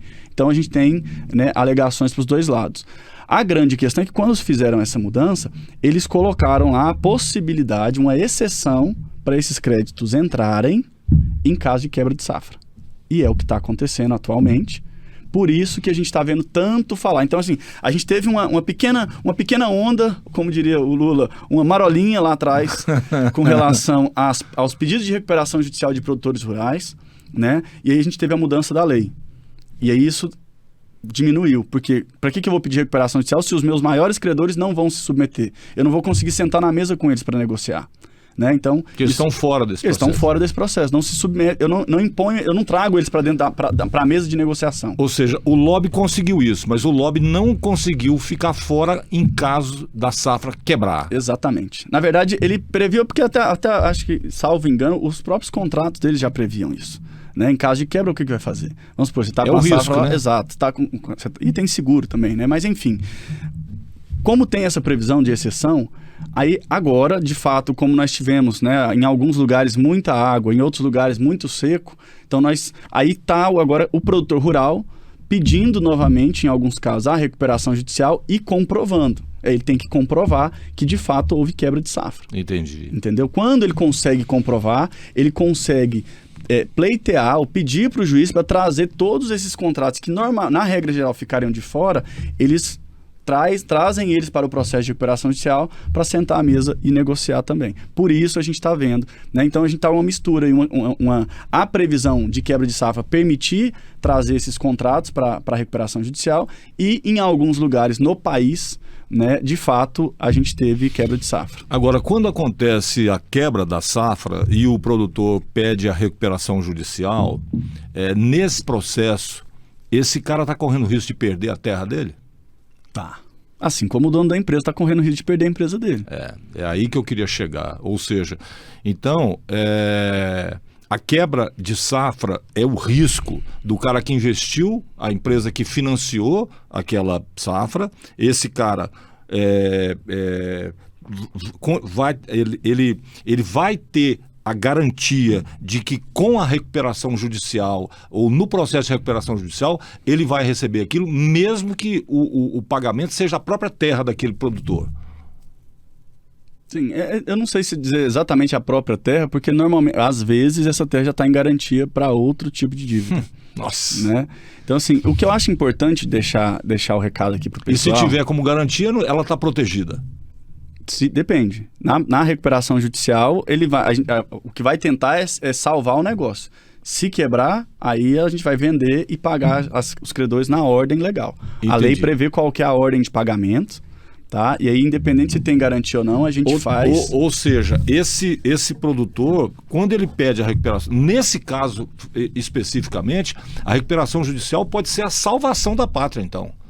Porque esse cara, quando ele pede a recuperação judicial, ele está tendo uma chance de se reorganizar, de pagar as dívidas e tal, sem perder a terra dele. Mas se essa recuperação judicial não for aprovada pelos credores dele, essa empresa vai ser, essa terra, essa fazenda, sei lá o quê, ela vai ser vendida e esse dinheiro vai ser usado para pagar o que der para pagar, ou esse cara ainda vai carregar processos por conta daquela venda não ter sido suficiente. Como é que funciona isso? Então, eu não colocaria assim que a recuperação vai salvar o produtor rural. Eu acho que cada caso tem que ser analisado. O caso do produtor rural é muito específico. Não dá para se vender isso como se fosse a salvação. Uhum. Né? É uma possibilidade. Né? O produtor rural, em muitos casos, ele tem a possibilidade de fazer renegociações extrajudicial também. O mais importante é que ele busque, entenda, veja isso como uma possibilidade e a estude. Vá atrás de pessoas gabaritadas para poder analisar a situação dele. Entendi. E não vender algo pronto. Por que eu estou dizendo isso? Porque como eu gosto de trazer o exemplo da empresa, porque assim, tem muita empresa que funcionando, ela vale milhões. Mas no dia seguinte, a paralisação dela não vale mais nada. Porque o que vale é a atividade. Claro. Né? No caso, então isso ajuda muito no momento de negociação, porque os credores, quando estão na mesa, eles compreendem isso. Falam, olha, se parar a atividade, ele não vai conseguir me pagar e o que ele tem ali é maquinário. Né? O seu exemplo aqui, o seu podcast... ele vai tá valendo o quê? Ele vale você, ele vale o que você entrega. Ele vale o seu trabalho. Se, por exemplo, tomara que não, mas se quebrar... Quebrou, pronto. Quebrou, eu falo assim... Leal vai ficar devendo um monte de gente. O que a gente vai ter de valor aqui? É o microfone. Então, assim, esses bens isolados, ele não vale muita coisa. Com certeza. Mas se você junta tudo, você agrega o valor. É o que você faz com ele é que vale. Exatamente. No caso da terra já é bem diferente, porque a terra tem muito valor. A depender do lugar onde ela está, ela tem muito valor. Então, quando você vai para a recuperação, você sempre vai levar o seu credor a pensar: o que é melhor para mim? É ele funcionando ou ele sai do mercado e entra outra pessoa no lugar dele? Porque a terra vai continuar lá, você concorda? Claro. Então, assim, é sempre, por isso que eu digo, é sempre um risco. Você vai colocar o seu negócio na mão de quem você deve. Isso quando você vai pedir a recuperação judicial. Quando pedir a recuperação judicial. Naquele exemplo, aquela pergunta que você fez na parte final, se ele vai ficar responsável ou não por ela, a gente ainda tem outro detalhe. Por quê? Porque em alguns casos, diferente da pessoa jurídica lá na empresa que pede recuperação judicial, porque quem pede recuperação judicial é a empresa, é a pessoa jurídica. No caso do produtor rural, alguns deles, quem pede a recuperação judicial é o próprio. É a pessoa física. É a própria pessoa física. Aí o patrimônio dele está envolvido. O patrimônio dele, pessoal, está envolvido. E se ficar devendo, quem vai ficar devendo é ele. Não tem uma pessoa jurídica, não tem um contrato social que vai limitar a responsabilidade dele. Entendeu? Isso poderia levar os produtores a mudar o raciocínio em relação às propriedades? Não, eu vou criar uma empresa e vou pegar essa terra e vou colocar na empresa, para pelo menos livrar a minha cara numa tragédia dessa em relação ao meu patrimônio pessoal. Esse raciocínio ocorre?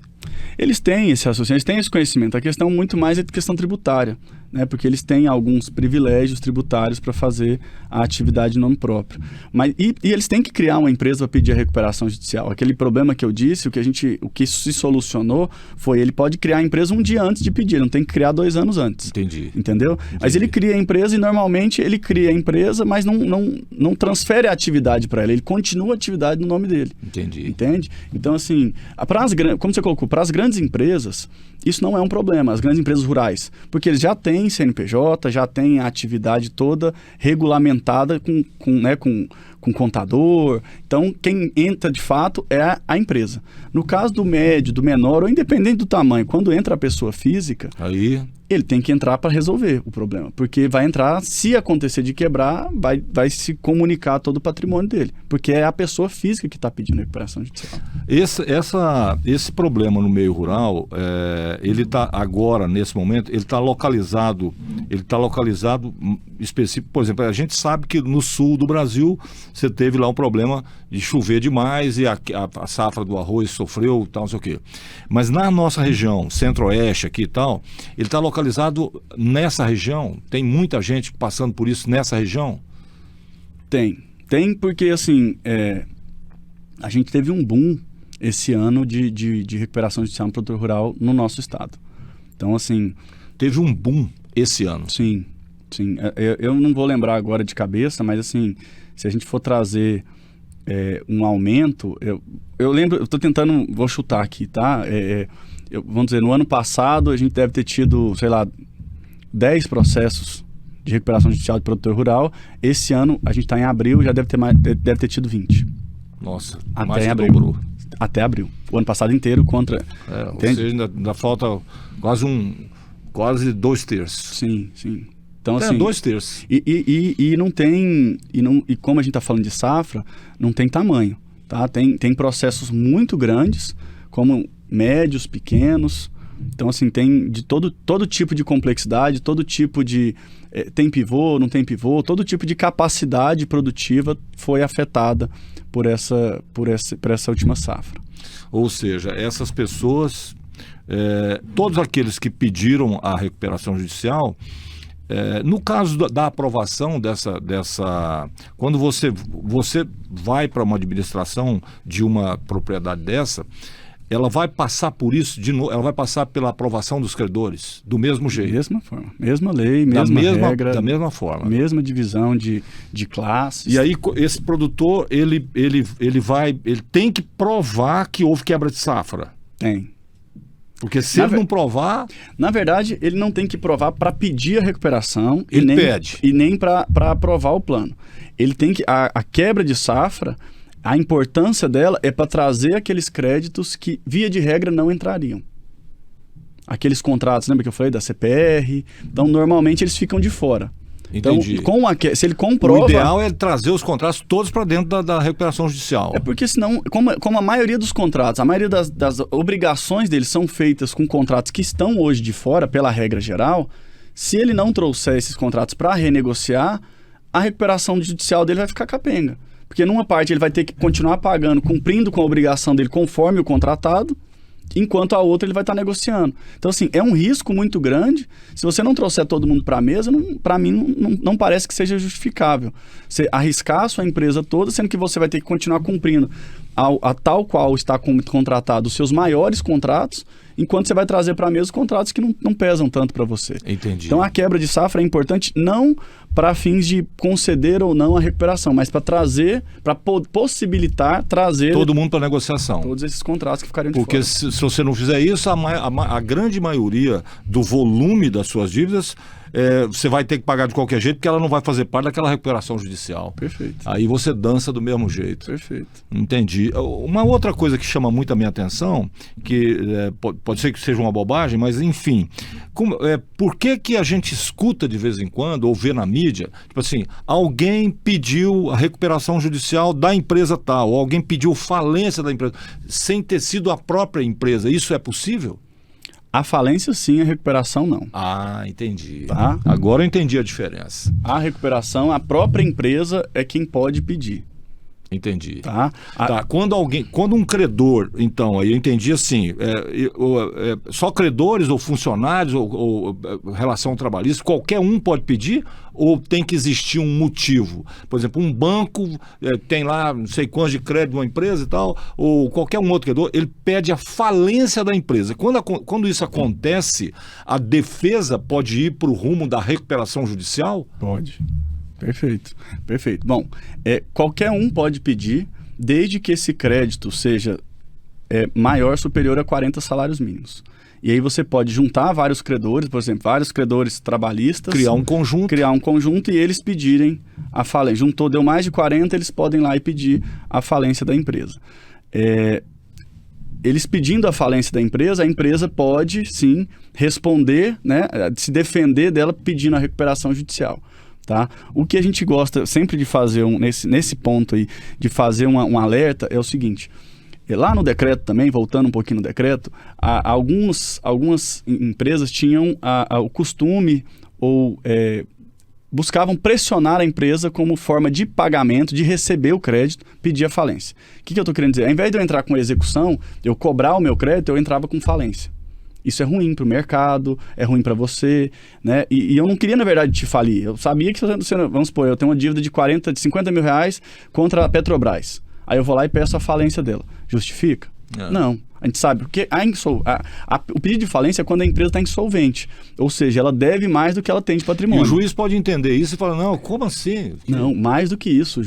A empresa pode vir e falar, olha, eu não estou insolvente, vou depositar em juízo o dinheiro que eu devo para você, só que agora a gente vai discutir se você me deve uma multa, porque você deveria ter me executado e não pedido minha falência. Porque eu não estou insolvente, eu tenho patrimônio, eu tenho isso, você sabe disso. Então assim, é só tomar cuidado para não usar isso à torta, como forma de cobrança. Entendi. Essa é a ideia, não usar. Muita gente ameaça nesse sentido, né? Usava nesse sentido. Então, como agora atribuiu-se uma possibilidade de multa, né? Então, assim, se você entende que a empresa de fato está praticando atos ou está devendo muita gente, não sei o quê, aí vale a pena você pensar na possibilidade de entrar com um pedido de falência. Ou seja, então, se você tem alguma dívida para receber com alguém, fique esperto sobre essa coisa de, não, eu vou pedir falência porque ele vai me pagar e tal, não sei o quê.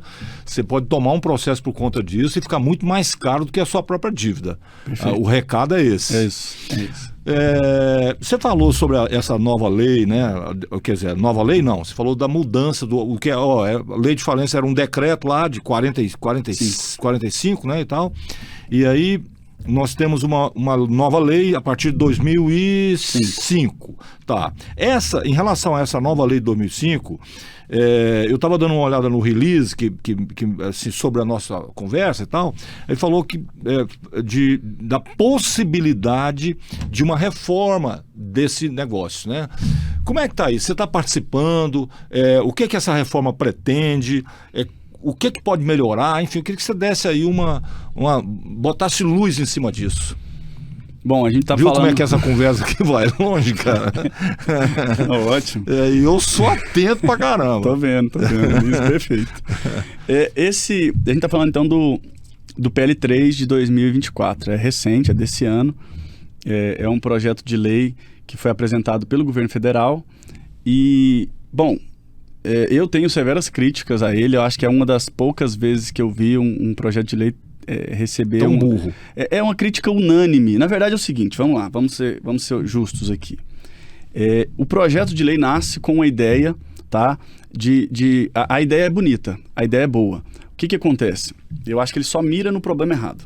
Mas vamos lá. Qual que é a ideia? A ideia é que se você torna o processo de falência mais efetivo, mais célere, você tira uma arma do devedor, da empresa em recuperação, de falar, olha, se eu quebrar é pior, porque você não vai receber nada. Isso fazia com que as pessoas aprovassem planos muito ruins, entende? Porque era ruim, mas qualquer coisa ruim é melhor do que a falência, que eu não vou receber nada. Então você tinha a falência como uma arma de negociação para planos, para justificar a aceitação pelos credores de planos ruins, tá? E aí o projeto vende a ideia de que se a gente criar uma nova figura para auxiliar no processo, essa figura ela teria mais poderes e faria mais rápida essa produção, essa venda dos ativos. O problema que eu vejo nessa figura é que essa é uma figura que é nomeado pelos credores. Então é como se a gente voltasse para o decreto. Entendi. E a gente já teve anos mostrando que quando o credor fica com a função de fazer isso não foi feito bem feito. E se a ideia é acelerar o processo, dando mais poderes para essa pessoa, a minha pergunta é, por que não dá mais poderes para o AJ, que já está lá no processo para fazer isso? Né? O que eu vejo de fato, eu concordo, a gente tem que ter um processo mais rápido. Mas o problema não está na ação do AJ. Muitas vezes é porque o processo é complexo. O processo envolve muitas pessoas, o juiz tem que dar uma decisão, e diferente de um processo normal que tem 2 partes, tem 1000. Então, se 3 recorrerem, o processo trava. Né? E aí o legislador pode criar ferramentas para que esses recursos não travem o processo. Mas não sei se seria essa a figura. Isso já seria assim, era uma mudança, acho que dava para discutir e a gente evoluir. Né? Nós já tivemos algumas mudanças, nós tivemos uma mudança, né, a criação da lei em 2005, tivemos uma outra, acho que no final de 2020, que é a 1412, foi muito bem-vinda, melhorou muita coisa, facilitou já muita a celeridade no processo de falência, mas a gente ainda não amadureceu muito isso. A gente precisa de mais tempo ao invés de fazer a mudança. Mas o governo queria fazer essa mudança para acelerar processos de falência, de venda, enfim. O problema foi que esse PL foi para a Câmara e lá ele foi processado em regime de urgência. Então, assim... eu acho que em 10 dias ele teve 10 modificações dentro da Câmara. E essas modificações não foram negociadas, não foram discutidas, então veio uma enxurrada de críticas dos especialistas, porque essa era a ideia inicial. De repente começou-se a falar assim, olha, o AJ tem que ter uma limitação de processo em que ele atua. Quando o senhor perguntou sobre a questão do número de processos que eu consigo atuar, a gente tem muitos processos. Muitos processos. Por quê? Porque em muitos processos a gente não recebe. Então, alguns processos que pagam, a gente tem que fazer o equilíbrio. Entendi. Tem muitas falências frustradas que o credor não recebe, mas ele não está trabalhando mais. Ele já trabalhou, tem o crédito dele, não recebe. E a gente está trabalhando, porque a gente tem que buscar bens, a gente tem que atender credores, eu tenho que bancar, por exemplo, um 0800 que a gente tem para receber os credores, a gente recebia muita crítica não, mas dificuldade do credor falar assim, pô, pessoal mais humilde, né, meu celular, eu não tenho crédito para ligar para vocês e tal, para saber do processo, então a gente criou um 0800, a gente tem um site, a gente tem um canal de comunicação no Telegram, que a gente, né, dispara as principais ações do processo, publicou isso, tá chamando para divulgar o crédito, a conta de vocês, manda por aqui, faz isso. Então a gente tem um canal, a gente tenta criar vários canais de comunicações e tudo isso são custos. Essa estrutura não custa barato, né?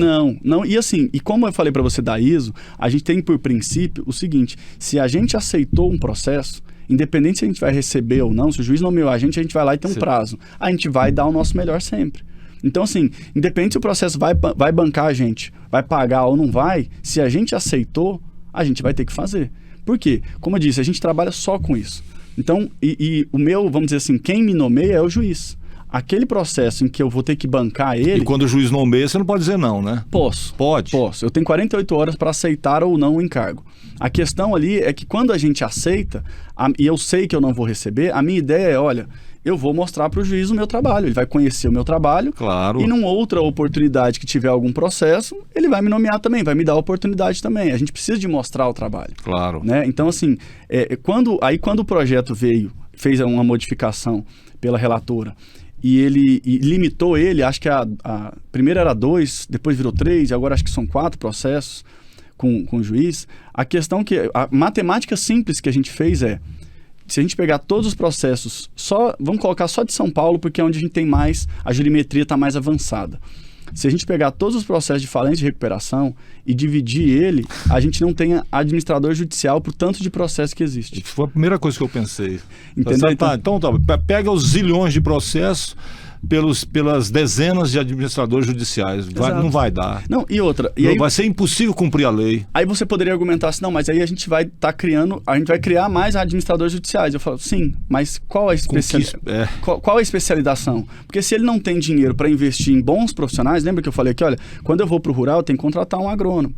Quando eu tenho que ter um auditor. O meu auditor tem mais de 50 anos de experiência. Sabe, para ele chegar dentro de uma empresa, a gente chega de gaiato. A gente chega num processo, numa empresa, em que ela tem uma assessoria que preparou ela para aquele processo.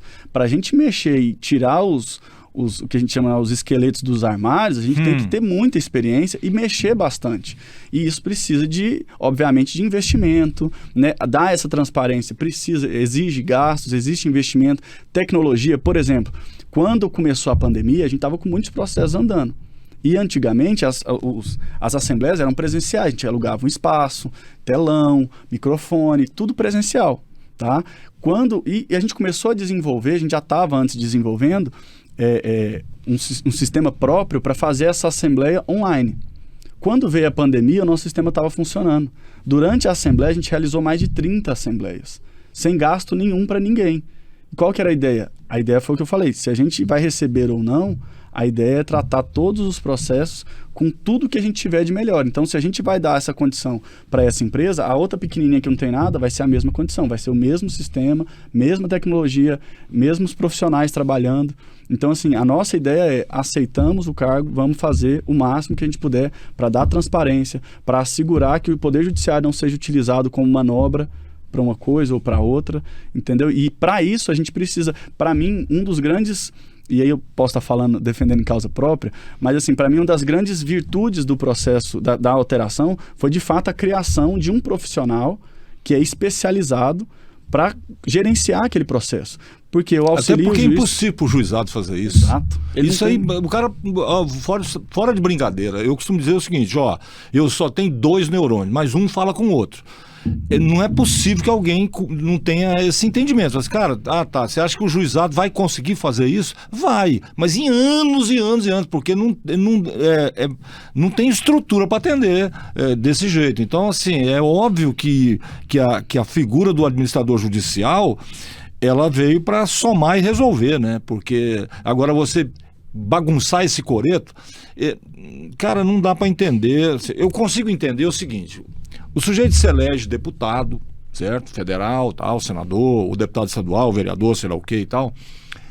E aí lá, muitos deles se acham com a capacidade de tomar decisões em coisas que eles não têm nem... Assim, mas pensa, eles são completamente analfabetos naquilo. Não, mas eu acho isso. Você acha, mas esse seu achismo é baseado em quê? Então, esse processo, isso que você está falando aí, desse projeto de lei lá, provavelmente está acontecendo isso, porque um troço tão complexo desse, recebe não sei quantas emendas em X dias, em 1 semana e meia, e aprovado em regime de urgência, um negócio que deveria ser discutido, chama todo mundo, peraí, quer entender, porque é assim, você, por exemplo, você foi chamado por algum deputado federal, por alguma comissão, né, para dizer, peraí, eu trouxe aqui o doutor Diogo, né, que é especialista nisso, e vamos tentar entender como é que é isso? Aconteceu isso com você, não? Não, muito pelo contrário. A gente procurou alguns deputados para que a gente apresentasse para eles, né, estudos e assim, a gente apresentou questões técnicas, porque a gente sabe que eles têm um corpo ali também que os auxilia, mas questões simples como essa que eu te falei, olha, tá, e o que vocês vão fazer com todos esses processos? Quem é que vai tomar conta? Porque é o seguinte, vamos lá, eu tenho uma empresa, eu tenho responsabilidade para com os meus funcionários também. Claro. Se amanhã, ao invés de poder aceitar todos os processos, inclusive processos que pagam e processos que não pagam, para fazer um balanço e ajudar também, porque eu sou auxiliar da justiça, esse é o cargo, né? Então, assim, se eu tiver que escolher só 2, obviamente eu vou escolher os 2 que me pagam. Quem é que vai cuidar dos outros tantos processos que não pagam nada? Entende? Boa então, pergunta. É simples. Ou então eles fazem isso, depois alguém vai lá e cria um artigo. Não, mas se o juiz decidir botar 30, pode ser. Isso é que eu não consigo entender na lei. Não é na lei, é na postura das pessoas. Não, vamos fazer a lei, porque aí é o seguinte, ó, não deu, o que a gente faz? Não deu, a gente arruma um jeito de fazer a velha valer e tal. Cara, tenha dó. Entendeu? É simples. Você fala, cara, pega lá, ó. Não tô falando, é só pega o contraditório, chama todo mundo, entendeu? Melhora essa discussão, aprimora isso. Não, piora.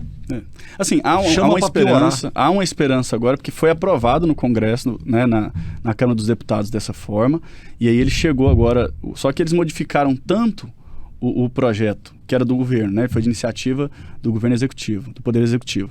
Então, eles modificaram tanto, desfiguraram. O original tanto, era melhor do que ele tá? Não tem como ser pior do que ele tá. Nossa Senhora.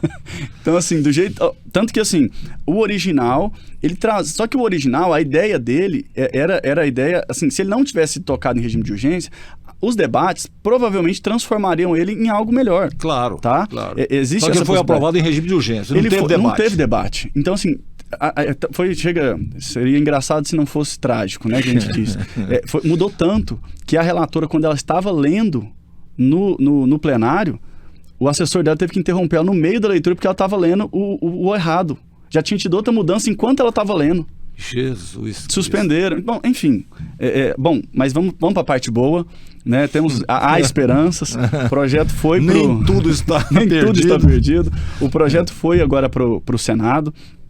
E a gente, o Poder Executivo já pediu a retirada do regime de urgência, porque como ele tinha pedido o regime de urgência, só ele pode tirar. Então foi para o Senado, retirou-se o regime de urgência. Então a expectativa nossa agora é que de fato aconteçam, né? A gente tenha tempo para debater, para evoluir isso e aí poder, né, mostrar o quanto... Porque assim... Eu não gosto de falar assim que é uma jabuticaba, porque eu gosto muito de jabuticaba, né? Eu também gosto muito. Mas é uma jabuticaba. E assim, só existe aqui. Só iria existir aqui, porque é o seguinte, o cenário hoje, a gente tem que lembrar que o nosso mundo é um termo muito antigo, mas é um mundo globalizado. Então, assim, ele está muito... Não, mais ou menos assim, para o povo entender o que é globalizado, tal. É o seguinte, ó, antigamente... na época das 4 patas, né, demorava-se anos para você sair de uma região para outra e tal, era muito difícil tal. Aí um belo dia alguém inventou o correio, melhorou um pouco tal, mas mesmo assim os navios, Maria Fumaça, navio a vapor tal. Hoje em dia é assim, ó, isso que eu estou fazendo aqui agora tá disponível no planeta inteiro em segundos, cara. Esse é o problema. Então o mundo está conectado e não tem como você agir de forma diferente. É assim, o cara toma uma decisão lá na China, ela impacta no comércio aqui em Campinas, ou lá em São Paulo, sei lá onde e tal, não sei o quê. Entendeu? Globalizado nesse sentido. Agora, é o seguinte, ó. Se o cara der um peido na Mongólia, você sente o cheiro aqui. Pronto. É isso. Perfeito. Globalizado é esse e não tem como escapar. Entendeu? Você está num ambiente, alguém peidou, como é que você não vai sentir o cheiro? Não tem jeito. Você pode até escapar depois que você sentiu, mas você vai sentir. Exato. E assim, isso é globalizado. E a importância disso é o quê? É que essa lei, ela interfere no mundo inteiro. Com certeza. Por que acontece isso? Porque a empresa hoje, elas têm ramificações no mundo inteiro. Né? Então, por exemplo, isso, né? Então assim, se a gente tem uma lei de falências, de recuperação, que não dá segurança jurídica para as empresas... Como é que os caras vêm para cá? Exatamente. Na verdade, quem já está aqui vai sair. Entende? Então, se a gente começa a criar... E a gente estava com um sistema, o sistema atual, a gente está com um sistema que ainda não mudou, nós estamos com um sistema que ele conversa com sistemas do mundo inteiro. Tanto que, em vários casos grandes que nós tivemos, né, recuperação judicial de empresas que estavam envolvidas na Lava Jato, fizeram parceria para buscar dinheiro fora, né, de desvio que tinha saído, porque faz essa correlação com o poder judiciário de vários lugares do mundo. Assim como acontece quando tem uma recuperação judicial fora e tem patrimônio aqui, existe essa conversa. Nós temos a recuperação judicial transnacional, que é exatamente para isso. Agora, se a gente cria uma recuperação, faz modificações... Que é uma jabuticaba. Que só existe aqui. Se o pessoal de fora já tem dificuldade para entender o nosso judiciário, que é muito complexo, se de repente mas se ele tem, né, paralelos com o que está fora, beleza, vamos nos adaptar, contrata a gente lá e faz. Agora, se de repente você tira de um dia para a noite, em uma semana você muda totalmente a regra do jogo, isso faz com que o dinheiro saia. Não dá segurança. Então, assim... É muito mais complexo do que simplesmente a vontade de um deputado ou outro, né, fazer essa modificação. Mas, como disse, foi para o Senado, a gente está lá agora, tiramos o regime de urgência, foi retirado o regime de urgência, então a nossa expectativa é, de fato, sejam, né, ouvidos os gritos aí dos colegas, vários colegas, né, muito renomados, escreveram muitos artigos, foi uma enxurrada de artigos criticando o PL, né? Originalmente já tinha uma ideia de ter um debate profundo sobre aquilo para demonstrar quais seriam as vantagens e desvantagens. Mas com todas essas modificações, começou-se a temer pela viabilidade da lei, de ela não ter mais viabilidade, não ter mais aplicabilidade, entende? E aí seria o caos, né? Bom, seria porque a gente está a previsão que nós temos para esse ano de 2024, como já começou a acontecer na parte do agro, é de um ano complicado para as empresas, né? Por causa da questão de juros, né? Os juros ainda estão altos, então daqui a pouco... Absurdos, né? Exato. Então, assim, isso é uma gangorra. Os juros vão começar a baixar, o pessoal vai começar a se endividar mais e daqui a pouco o juro sobe, né? Então, assim, a gente precisa de ter uma lei que dê a segurança, porque essa lei, ela, em muitos casos, a gente tem, né, vários estudos sobre isso, ela possibilitou, de fato, o soerguimento da empresa. A gente tem ainda, as pessoas começam a aprender, na legislação, o ritmo é diferente. Então, até que o judiciário entenda como é que aquilo se processa, como é que funciona, né, como é que as partes ali entendam. A gente não está aqui discutindo agora, que a gente já tem a lei há mais de 15 anos e os credores ainda não entenderam a importância da participação. Aí você muda. Aí, exato. Ao invés de divulgar, melhorar, discutir sobre ela, sabe, incluir mudanças boas e tal, não, vamos mudar. Mudar por quê, cara? Entendeu? Outra coisa que eu não consigo entender é o seguinte: escuta, você tem isso funcionando no planeta inteiro. Qual seria o problema de você pegar as melhores, olhar, estudar, pegar o que tem de bom e fazer uma? Pois é, eu não consigo entender essa necessidade de reinventar a roda, cara. Por que isso mantém o Brasil, na questão tributária, então, é um absurdo. Isso mantém o Brasil lá no cafundó do Judas, e a nível de modernidade. Poderia ser muito mais simples, e quanto mais simples, não estou dizendo simples e bobo, e inocente, e inseguro, não. Estou dizendo simples e eficiente. Poderia ser, porque a gente tem exemplos tantos aí pelo mundo todo, mas assim... eu não queria falar, mas vou falar porque, cara, a qualidade do Congresso, a qualidade do poder legislativo no Brasil é medonha, entendeu? Infelizmente. E isso que está ocorrendo com esse projeto de lei aí, ocorre em outros âmbitos. E coisas absolutamente burras, mas enfim, né? Vamos lá. Eu realmente, assim, eu nunca tive uma proximidade tão grande como a gente tive agora nesse último mês, em razão do projeto. A gente tem alguns grupos em que a gente vai discutindo, conforme cada mudança que ia acontecendo, a gente ia fazendo discussões e tentando antever o que poderia acontecer, ou tentando levantar argumentos para apresentar para alguns deputados, para tentar entender o que estava acontecendo, porque a impressão que nós ficamos era exatamente essa, que eles não tinham muita noção do que estava acontecendo. Pegaram alguns pontos, alguns casos que são exceções e trataram como se fosse a regra. Entendi. Sabe? E aí você prejudica todo um ecossistema que demorou anos para se construir, para se consolidar, para criar profissionais, né? Porque a gente não tem dúvida, quando os profissionais envolvidos eles são especializados, a possibilidade daquilo dar certo, de fazer andar, é muito maior. Com certeza. E aí, de repente você muda a regra, e a regra começou... A minha maior preocupação foi essa. Muitos profissionais começaram a ver que não teria viabilidade de prosseguir no negócio. O negócio deixaria de existir. Exato. Na prática mesmo, assim, falando rasgadamente, é isso. Sim. Escuta, hoje eu tenho liberdade para ter todos os clientes que o juiz me nomear. Eu posso, inclusive, como você disse, eu posso optar, mas isso praticamente não existe no negócio. Toda nomeação a gente dá como aceita, porque aqueles que não podem pagar é uma demonstração da nossa intenção colaborativa com a lei e tal, não sei o quê, enfim, e esse é um mercado que se regula e está tudo certo e vamos andar, vamos melhorar e tal. Agora não, a partir de agora você só pode ter 2, sei. Primeiro, não existem administradores judiciais no país suficientes para atender a demanda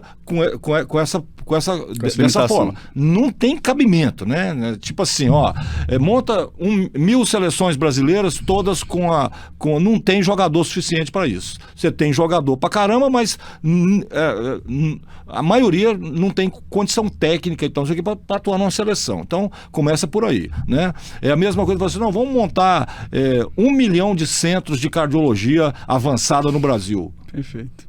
Como é que a gente pode fazer isso, amigo? Onde é que estão os cardiologistas? Não, você pega... Não tem negócio de pega, não. O cara tem que ser cardiologista, tem que fazer medicina, ele tem que fazer residência, depois ele tem que fazer a residência específica, tem que fazer uma prova. Para ele se transformar em cardiologista, é o capeta chupando manga. Desse jeito, é com o ginecologista, com o obstetra, com todas as especialidades. Não tem profissional suficiente. Ou você entende isso... Eu não sei porque que eu estou olhando para o luminário, eu devia olhar para a câmera. Leal tá ficando doido. Bom, doutor Diogo Jaime, a gente falou tanto sobre esse problema, né? Se alguém aí está nesse processo, está querendo encontrar um administrador judicial, não é assim que funciona, né? Porque o juiz é que vai determinar. Mas... se existem profissionais que gostariam de, sei lá, de ter contato, saber como é que funciona isso, enfim, quer deixar seus contatos, fique à vontade. Foi um prazer enorme conversar com você, para você ver, né? Isso é um assunto de alta relevância. Eu aprendi hoje aqui um monte de coisa. Claro que eu não sei nada, continuo sendo um leigo, mas agora eu tenho uma noção muito melhor do que eu tinha antes do podcast começar. Foi um prazer, cara, tê-lo aqui. Prazer todo meu, obrigado pela oportunidade. É uma honra poder falar com o seu público, explicar um pouco mais. Como eu disse, a minha oportunidade aqui, né, aproveitar a oportunidade aqui para mim seria muito, muito importante de mostrar a importância de os credores participarem mais, sabe? Tirar um pouquinho daquele ranço, de falar, olha, se você se envolveu num processo desse, busca o administrador judicial, busca a empresa, ela também tem interesse de negociar com você, né? E tenha sempre informação. Eu acho que esse é o ponto, né? Se eu puder deixar, informação é poder. Né? Então, certeza. Se você tiver condição de buscar o maior número de informações sobre o seu processo, sobre a sua condição e, principalmente, o administrador judicial, ele está lá para auxiliar o juízo exatamente nesse ponto, para que você busque ele para saber mais sobre o seu processo, saber o que você pode fazer, né? Ele tem modelos para te entregar, se você não quiser contratar advogado, você tem tempo, quer cuidar e de toda forma, busque informações e decida a sua vida, o seu caminho. Se você vai contratar ou não, mesmo que você contrate um advogado, né, ter informação é sempre importante para você poder conversar com ele, para você poder participar. Eu vou deixar então a rede social da minha empresa, Dux Administração Judicial. Como disse, podem me procurar para tirar dúvidas, né, para conversar. O nosso trabalho ele é especificamente prestado para o Poder Judiciário, a gente não faz consultoria, tá? Nem para empresa, nem para credor, de forma alguma. A gente trabalha nos processos em que a gente atua, mas obviamente o que a gente puder ajudar com relação a dúvidas, né, a tirar dúvidas. como a gente trabalha com isso, eu sou um amante dessa norma, dessa lei. Você acaba se apaixonando, né? Exato. E assim, para mim, quanto mais as pessoas souberem, né, e participarem, melhor. Quando a gente tem processos com 5.000 credores e eles participam e vêm tirar dúvida, para a gente dá trabalho, dá, mas é ótimo. Por quê? Porque a gente tem a segurança de que aquele processo vai seguir o rumo certo. Quanto mais pessoas olhando, imagina só, quanto mais pessoas do mercado olhando, porque eu tô lá como auxiliar do juízo, mas meu conhecimento é limitado ao que eu já vi, né, ao que eu vou aprender aqui naquele momento. Agora, o credor, ele já está no negócio. Ele já conhece, ele já pode me dar dicas. Diogo, ó, se precisar disso, eu estou aqui à disposição. Se um dia precisar, aconteceu de quebrar, vamos ter que vender. Quem é que eu procuro? Porque o mercado se conhece, o mercado é fechado. Então, esse contato é muito importante. E mais, principalmente, entenda, é a nossa obrigação, né, dar essa informação, dar essa transparência ao processo. Então, procure o administrador judicial caso você se envolva num processo de recuperação de falência. Muito bem, agora sim, olhando para a câmera, passou o tempo todo olhando para a luminária, estou falando com a luminária, mas então é o seguinte, ó, para você que esteve conosco até aqui, obrigado, muito obrigado pela paciência, o assunto correu muito bem, então é o seguinte, ó, like se você gostou, porque o like ajuda o algoritmo a entender que tem relevância e mostra isso para outras pessoas. Você também pode compartilhar, fala, cara, tem uma pessoa que precisava saber desse assunto, compartilha com ela. Se você não gostou, pode dar o dislike, não tem problema nenhum. Comentar é muito importante, né? Quem sabe alguém lá no Congresso vai ler o seu comentário e vai fazer, puxa vida, entendeu? Ajuda, colabora, né? Também cria relevância, né? Você pode se inscrever no canal, você é muito bem-vindo aqui. Contraditório aqui não é problema, tá bom? E outra coisa, clicar no sininho das notificações para você receber as novidades aqui do Jurubebas, o pior e o melhor podcast do mundo. Eu quero só registrar uma coisa aqui de novo, que é o seguinte: o Diogo Jaime, Dr. Diogo Jaime, foi o primeiro convidado nosso que durante o podcast comeu jurubeba, mesmo quando ele pegava uma aqui numa boa, entendeu? Então, jurubeba não é esse bicho que você imaginava, beleza? Eu agora que termina, né, porque eu tenho que ficar muito atento, pode ter certeza que eu vou atacar a jurubeba aqui, ok? Então, mais uma vez, obrigado, tudo de bom e até a próxima. Tchau!